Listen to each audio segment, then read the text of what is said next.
আজকে কি রান্না করব দেখেন, মাছের ডিম। এটা কি মাছের ডিম জানেন? এটা হইতেছে বড় ভাগনা মাছের ডিম।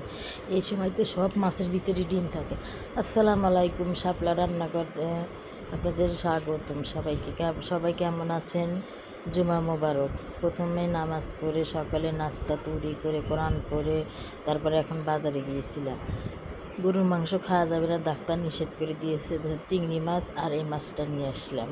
এসে দেখি যে অনেক ডিম কী করবো, সুন্দরভাবে ধুয়ে নিয়েছি, হালকাভাবে ধুয়ে একটু লেবু দিয়েছি, তারপরে দিয়ে দিছি একটা ডিম, আটা 2 কাপ চামচের মতো আটা, আদা রসুন বাটা 1 টেবিল চামচ, হলুদ গুঁড়ো পরিমাণ মতো, লবণ স্বাদ মতো, আর দিয়েছি মরিচের গুঁড়ো 1/2 টেবিল চামচ, 5-6টা কাঁচামরিচ টুকরো দিয়ে দিলাম, আর কিছু পেঁয়াজ কুচি দিয়ে ভালোভাবে এখন এটা ফাটিয়ে মিশিয়ে নেব।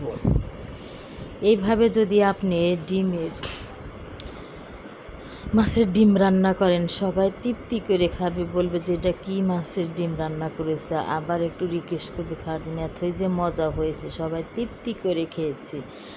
আর এই রকমভাবে টক দিয়ে দিলে ডিম রান্না করে, এরকম বর্ষাকাল, ভ্যাপসা গরম, এক সময় রোদ আর এক সময় বৃষ্টি, এরকমভাবে যদি আপনি রান্না করেন সেই মজা লাগবে। প্যানে তেল দিয়ে রেখেছিলাম, এখন দিয়ে দিলাম সেই পুরোটাই ডিম, একদম কড়াই ভর্তি করে হয়ে গেল। এখন আমি সুন্দর করে এটা একটু ছড়িয়ে নেব, পুরো কড়াইটাই একটু ছড়িয়ে দেব।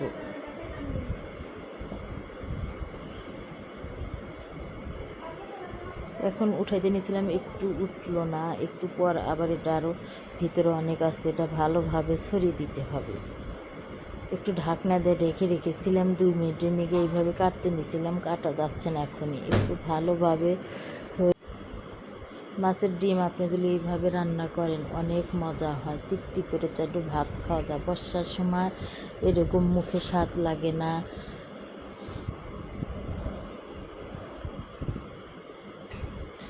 এখন আমি পুরা কড়াইটাই ছড়ে দিলাম, ঠান্ডা লেগেছে 12 মাসে। তারপর উল্টে দিলাম, উল্টে দেওয়ার সময় একটু ভেঙে গেল, 2 টুকরা হয়ে গেছে। এখন আমি উল্টে পাল্টে নিয়ে ভালো করে একটু ভেজে নেব। আমি তো ভাজা হয়ে গেলে একটু খেয়ে নিয়েছি। এই পাশে দেখেন অনেক টুকরো করেছি।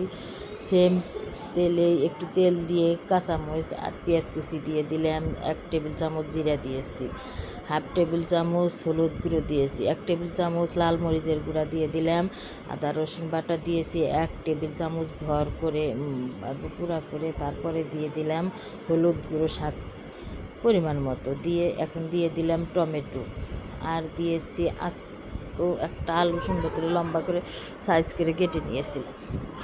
ভয়েস দিতে এতই সমস্যা আমার। তারপরে ভালোভাবে কষিয়ে নিচ্ছি, একটু ঢাকনা দিয়ে এখন ঢেকে রেখে দেব 5 মিনিট।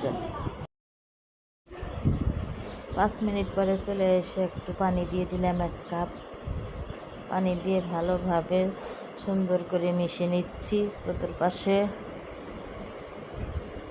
দেখেন এই পাশে সুন্দর সাইজ করে ছোটো ছোটো টুকরা করে কেটে নিয়েছি। এখন সব একে একে দিয়ে দেব। এইভাবে